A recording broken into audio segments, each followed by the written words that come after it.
매일 각 구역마다 기도 제목이 나올 때 꼭 나오는 것이 이제 연로하신 우리 권사님들과 원로 장로님들의 건강을 위한 기도 제목이 공통적으로 나오는 것을 보면서 그분들 한 분 한 분 인생을 살아오면서 건너온 강들, 넘은 산들을 생각할 때 그분들이 살아오신 삶의 여정에 정말 경이로움과 진한 감동이 밀려옵니다.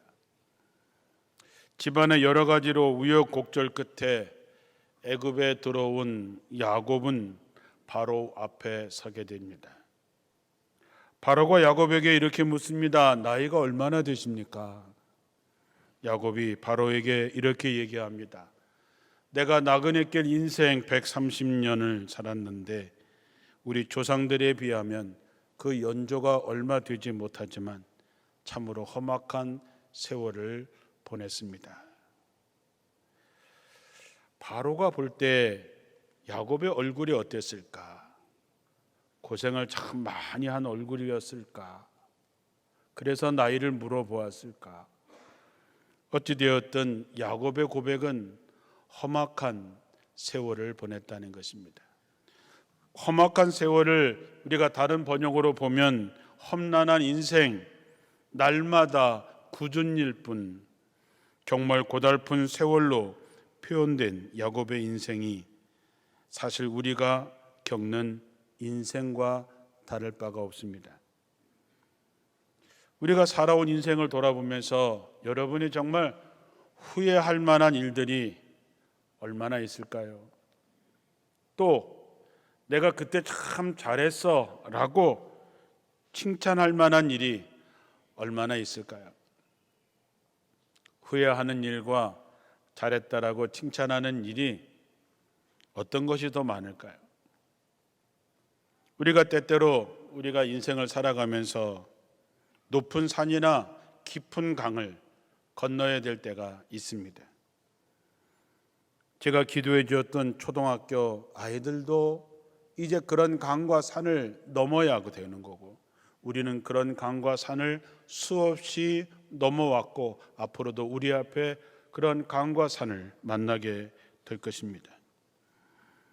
특별히 우리가 죽음 앞에 선고를 받게 되면 또 힘들고 어려운 일을 갑자기 만나게 되면 우리 심리적으로 세 가지의 반응을 하게 되어 있습니다. 첫째는 부인하는 것입니다.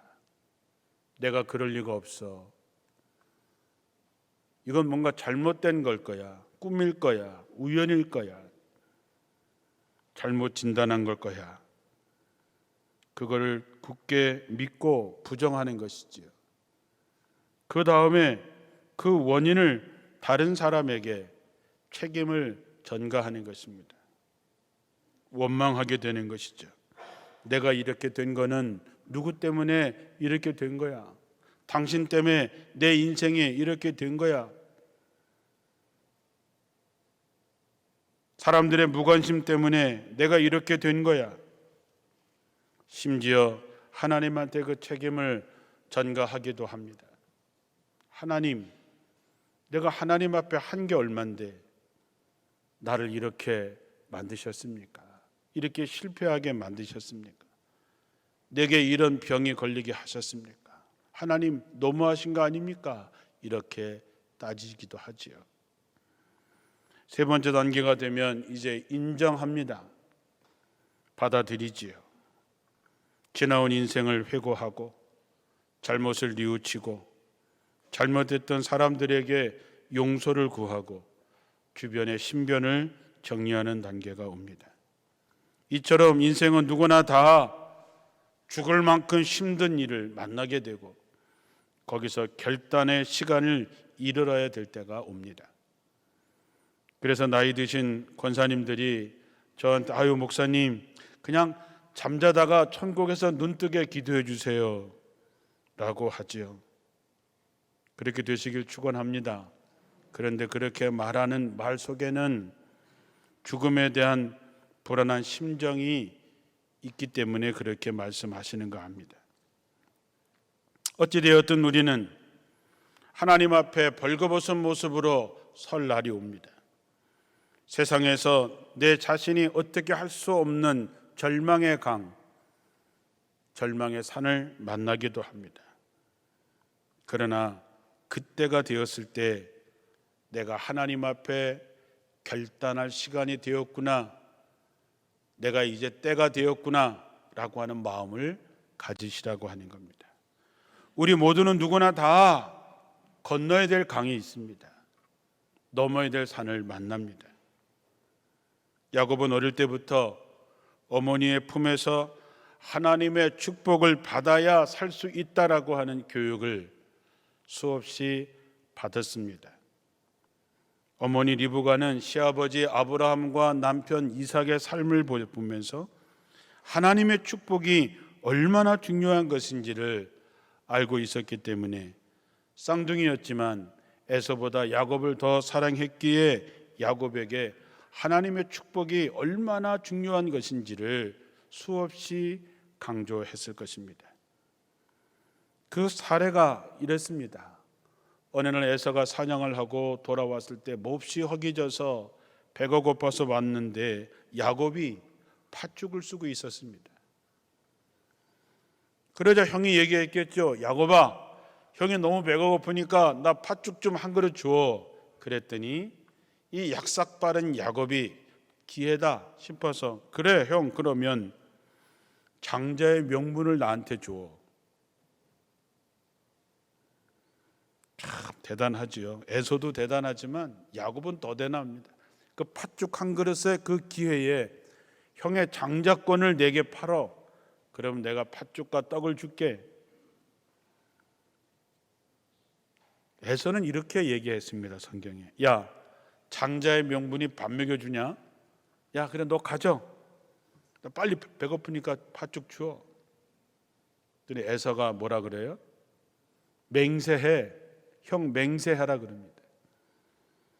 그래서 에서가 맹세하고 장자의 명분을 야곱에게 팝니다.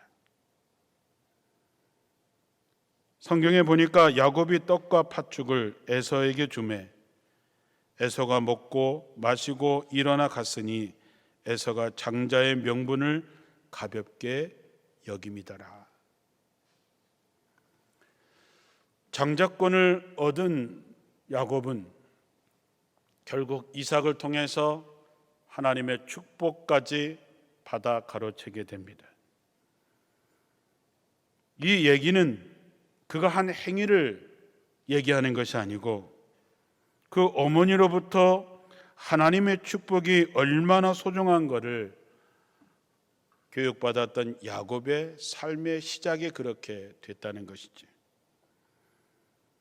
그렇다고 해서 그의 인생이 순탄한 것만은 아니었습니다. 이 사실을 알게 된 형이 칼을 빼들고 죽이려고 하는 바람에 멀리 외갓댁인 삼촌 라반의 집으로 도망을 치게 됩니다. 그가 도망을 치던 광야에서 돌베개를 하고 잘 때에 하나님께서 그에게 나타나서 그 아버지께로 받던 그 안수의 축복이 너를 통해서 이루어질 거라고 하는 그러한 이야기를 듣게 됩니다. 삼촌 라반의 집에서의 그의 세월은 결코 평탄하진 않았습니다. 자기 힘대로 자기 꾀대로 열심히 하면 성공할 수 있을 것 같지만 형을 속여야 했고 외삼촌을 속여야 됐고 그 역시 외삼촌의 속임을 당하는 일을 당하게 됐지요. 라헬과 레아와 그들에게 딸린 여종들까지 원치 않는 결혼을 하게 되고 죽도록 고생하고 난 다음에 그는 삼촌의 집에서 야반 도주를 하게 될 수밖에 없습니다. 자, 뒤에는 삼촌이 죽이겠다고 쫓아오고 앞에는 형이 죽이겠다고 막아서고 있는 이 상황, 진퇴양난, 사면초가의 상황을 맞이하게 됩니다. 정말로 이러한 때가 그가 결단하게 된 때라고 하는 것입니다. 사랑하는 성도 여러분, 여러분도 지금 이후에 어떻든지 간에 풀리지 않아서 사면초가, 진퇴양난의 상황을 맞이하고 있다면 바로 이때가 하나님 앞에 여러분이 야곱처럼 결단의 시간이 왔음을 아시기를 주님의 이름으로 축원합니다. 우리 인생에 건너야 될 강은 반드시 건너야 되고 넘어야 될 산은 반드시 넘어야 됩니다. 우리가 피한다고 그래서, 그것을 거부한다고 그래서 그 상황이 절대로 사라지지 않습니다. 피하면 피할수록 오히려 더 빠져나올 수 없는 공경의 자리로 가게 됩니다. 다시 말씀드리지만 앞에 있는 강은 건너야 하고 앞을 가로막고 있는 산을 넘어야 됩니다. 문제는 어떻게 건너고 어떻게 넘을 것이냐 하는 것이죠. 어떤 한 목사님의 이야기가 있습니다. 그분은 목사가 되기 전에 큰 배를 타고 5대양 6대주를 다니는 그런 기관장이었습니다.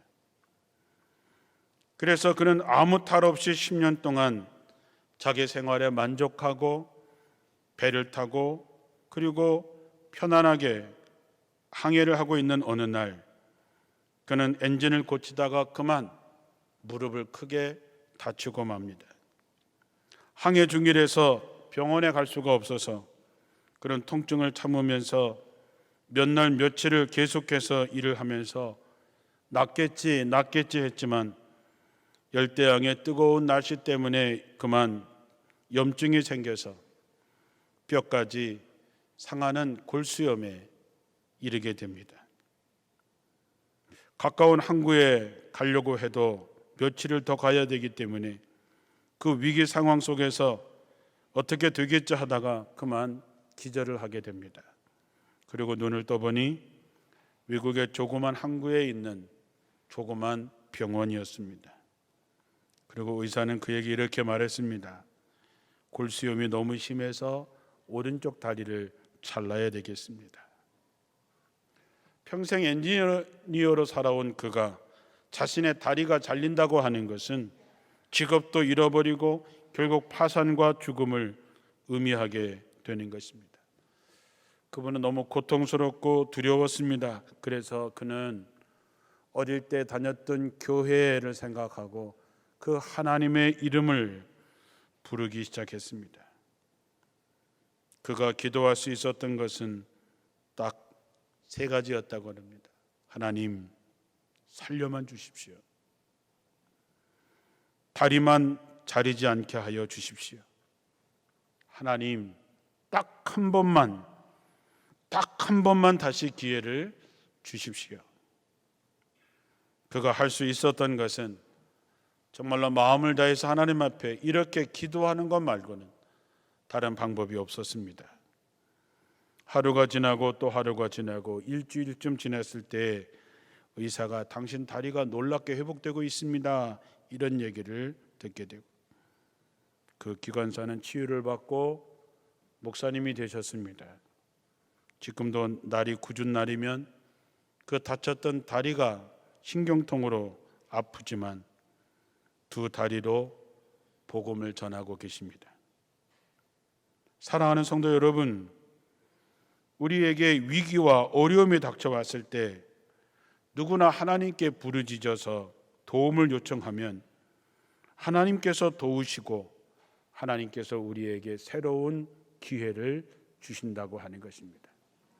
오늘날 우리의 문제가 뭐냐 하면 문제가 무슨 문제인지를 모르는 것입니다. 라오디게아 교회가 그러했습니다. 차지도 덥지도 않고 영적으로 가난하고 헐벗고 초라한 자신들의 모습을 보지 못했기 때문에 그들의 신앙은 미지근할 수밖에 없습니다. 그래서 성령께서 뜨겁든지 차든지 둘 중에 하나로 가라, 미지근하면 그 입에서 토해내겠다고 하신 것이죠. 지금 여러분들이 억울한 일이 있습니까? 답답하고 목숨을 위협하는 위험 속에 있다면 바로 결단의 시간입니다. 하나님 앞에 무릎을 꿇고 야곱처럼 그분과 씨름할 때가 왔습니다. 육신의 껍데기가 완전히 벗고 영적으로 거듭나야 됩니다. 영적으로 새로워지지 않으면 모든 것은 헛된 것입니다. 그러므로 사랑하는 성도 여러분, 인생의 위기가 왔습니까? 기도할 때가 된 것입니다. 하나님 앞에 결단할 때가 온 것입니다. 문제가 풀리지 않는다고, 상황이 바뀌지 않는다고, 사람들이 만나지 않아 준다고 고민하십니까? 여러분 스스로 그 문제들을 해결하려고 이리 뛰고 저리 뛰고 분주하게 뛰어다니고 있습니까? 모두 다 소용이 없는 일입니다. 야곱은 야복 강가에서 칼을 들고 자기를 기다리고 있는 형을 정면으로 피해보기 위해서 인간의 꾀를 부려 양떼를 세 떼로 나누어서 보내고 자기 자식과 자기 아내들을 보냅니다. 그 마음속에 여전히 불안하고 두려운 마음을 뿌리칠 수 없을 때 그날 밤에 홀로 하나님의 이름을 부르게 됩니다. 우리도 이 밤을 겪고 지나가야 됩니다. 건너야 될 강은 건너야 됩니다. 우리 인생은 야곱과 같습니다. 우리가 할 수 있는 일, 그러나 그 끝에 하나님이 도우셔야 그 일이 마무리가 되는 것입니다. 내가 아무리 완벽하게 준비했다 하더라도 하나님의 은혜가 없이는 그 문제는 해결될 수 없습니다. 시편 91편 1, 2절에 보면 지존자의 은밀한 곳에 거주하며 전능자의 아래에 있는 사들이야. 나는 여호와를 향하여 말하기를 그는 나의 피난처여 나의 요새시여 내가 의뢰하는 하나님이다 하겠다. 이 말을 우리말로 바꿔서 얘기하면 성도 여러분, 우리가 하나님께 하나님만이 우리의 피난처고 하나님만이 우리의 요새가 되고 하나님만을 내가 의지합니다, 이렇게 고백하라고 하는 것입니다. 그러면 하나님께서 어떻게 하실까? 91편 3절 이하에 하나님이 너를 사냥꾼의 올무에서와 심한 전염병에서 건져내실 것입니다. 그가 너를 그 깃으로 덮으시리니 내가 그의 날개 아래에 피하리로다. 그의 진실함은 방패와 손방패가 되시나니 너는 밤에 찾아오는 공포와 낮에 날아드는 화살과 어두울 때 퍼지는 전염병과 밝을 때 닥쳐오는 재앙을 두려워하지 아니하리로다. 1000명이 내 왼편에서 10,000명이 내 오른편에서 엎드려지지만 이 재앙이 내게 가까이 하지 못하리로다 했습니다. 두려움을 느꼈던 시편 기자는 내 인생의 마지막, 내 인생에 피할 곳은 하나님밖에 없다고 생각하고 뜨겁게 하나님 앞에 기도하는 것이죠. 야복강은 저주의 강입니다. 고난의 강이고 절망의 강이고 고통의 강이고 죽음의 강입니다.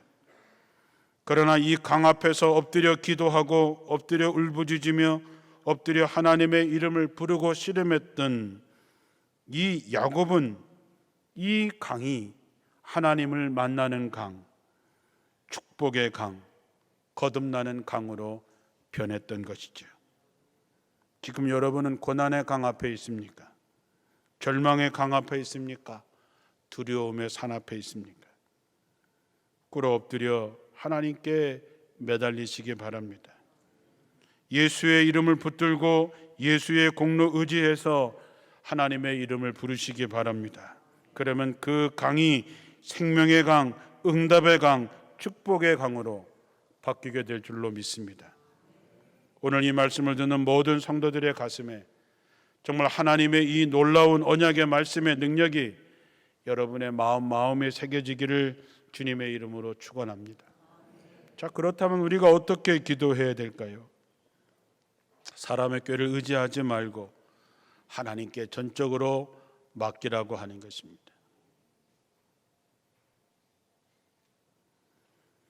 야곱은 자기 꾀를 써서 문제를 해결하려고 했습니다. 양떼를 먼저 보내고 아내와 자식을 보내면 형 에서가 양떼를 선물로 받고 혹시 마음이 풀리지 않을까, 그 조카들과 제수씨들을 보고 마음에 눈녹듯 녹아나는 그런 일이 생기지 않을까라고 했던 것이지요. 그러나 사랑하는 성도 여러분, 우리의 기도는 마지막에 하는 것이 아니라 첫 번째부터 해야 된다는 것입니다. 처음부터 하나님께 결과를 맡기고 헌신을 다해서 기도할 수 있는 여러분이 되시기를 축원합니다. 두 번째는 야곱은 밤새워 기도했다 그랬습니다. 응답이 올 때까지 기도해야 되고 결판이 날 때까지 끈질기게 기도해야 됩니다. 오늘 우리가 읽은 본문의 말씀, 야곱이 홀로 남았더니 어떤 사람과 날이 새도록 씨름했다 그랬습니다. 기도했다는 것이지요. 그 사람이 야곱을 이기지 못함을 보고 야곱의 허벅지 관절을 쳐서 야곱이 장애인이 됩니다. 엉덩이 뼈가 어긋난 것이지요. 그러나 야곱은 그 사람을 놔주지 않습니다. 날이 새서 그 사람이 내가 이제 가겠다고 했을 때 야곱이 당신이 내게 축복하지 아니하면 가게 하지 아니하겠나이다. 그때 그 사람이 야곱의 이름을 묻습니다. 내 이름이 무엇이냐? 내 이름이 야곱입니다. 야곱이란 이름이 무슨 뜻입니까? 남의 발 뒤꿈치 잡는 것이 야곱입니다. 그때 그 사람이 이렇게 얘기하죠. 내 이름을 다시 야곱이라 부를 것이 아니라 이스라엘이라 부를 것이니 이는 내가 하나님과 및 사람들과 겨루어 이겼음이니라. 남의 발 뒤꿈치나 잡는, 남의 것을 사기나 치는 그런 야곱이 하나님과 사람과 겨루어 이겼다는 이스라엘로 이름이 바뀐 것입니다. 여러분의 끈질긴 기도가 여러분의 이름이 이렇게 바뀌어지게 되기를 주님의 이름으로 축원합니다. 나는 공로 없습니다. 나는 잘한 거 없습니다. 그러나 나 위에 십자가 달려 죽으신 예수 그리스도로 말미암아 아버지께 축복해 달라고 기도하시고 예수님의 이름과 그 권세로 담대하게 나가서 기도하시기 바랍니다. 그러면 하나님께서 마음을 움직이실 것입니다. 마태복음 7장 11절에 너희가 악한 자라도 좋은 것으로 자식에게 줄 줄 알거든 하물며 하늘에 계신 너희 아버지께서 좋은 것으로 주시지 않겠냐 하셨습니다. 로마서 8장 32절에 보면 자기 아들을 아끼지 아니하시고 우리 모든 사람을 위해서 내주신 이가 어찌 그 아들과 함께 모든 것을 우리에게 주시지 않겠느냐 하셨습니다. 간구하는 사람에게, 결단하고 기도하는 사람에게 하나님께서는 좋은 것으로 주시고 예수 그리스도를 우리를 위해서 희생시킨 그분이 다른 어떤 것은 주시지 않겠느냐 하는 이 말씀을 마음에 새기시고 야곱이 하나님의 사람과 밤새도록 씨름했던 것처럼 여러분도 끈질기게 결단하고 기도하시기를 바랍니다. 그래서 남의 발꿈치나 쥐고 나온 그 야곱이 이스라엘이라는 이름으로 바뀌어진 것처럼 여러분의 이름도 승리자로, 일어선 자로, 이겨낸 자로 바뀌어지기를 주님의 이름으로 축원합니다. 시편 62편 8절에 사람들아 언제나 하나님을 의지하여라. 그분께 어려운 일마다 낱낱이 아뢰어라. 하나님은 우리의 피난처시로다. 이제 사순절 특별 새벽 기도회도 2주 남았습니다. 사순절 특별 새벽 기도회뿐만 아니라 여러분 새벽에 나와서 때를 맞춰서 정말로 우리가 하나님 앞에 결단하고 기도할 때 하나님께서 야곱에게 역사하셨던 것처럼 여러분의 인생에 건너야 할 강을 건너게 하시고 넘어야 할 산을 넘어게 하시고 그리고 여러분의 이름을 이스라엘로 바뀌어주는 귀한 역사의 주인공들이 되시기를 주님의 이름으로 축원합니다.